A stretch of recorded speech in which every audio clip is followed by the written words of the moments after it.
விவேகானந்தர் ஒரு அருமையான உதாரணத்தை சொல்கிறார். ஒரு ஆமை தனக்கு ஏதோ ஆபத்து வருகிறது என்று தெரிந்தால் என்ன செய்யும்? உடனே தன் கால்களையும் தலையையும் அந்த ஓட்டுக்குள் இழுத்துக்கொண்டு ஒரு பாறை போல அமர்ந்துவிடும். அந்த பிறகு நீங்கள் அதை என்ன செய்தாலும் அது அசையாது. அதுபோல உங்கள் கவனத்தை வெளியுலக விஷயங்களிலிருந்து உள்ளுக்குள் இழுப்பதுதான் பிரத்யாகாரம். இன்றைய டிஜிட்டல் உலகில் இது ஏன் மிக முக்கியம் தெரியுமா? காலையில் கண் விழித்தவுடன் உங்கள் போனை எடுக்கும்போது அங்கிருக்கும் ஒரு நெகட்டிவ் செய்தி அல்லது ஒரு கமெண்ட் உங்கள் முழு நாளையும் தீர்மானிக்கிறது. அதாவது உங்கள் மனதின் கதவுகள் திறந்தே கிடக்கின்றன.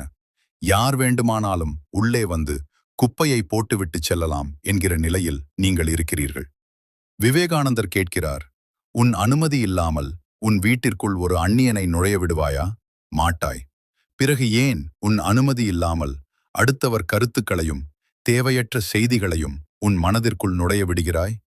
பிரத்யாகாரம் என்பது எதையும் பார்க்காமல் இருப்பது அல்ல. எதை பார்க்க வேண்டும், எதை தவிர்க்க வேண்டும் என்கிற அதிகாரத்தை உங்கள் கையில் எடுப்பது.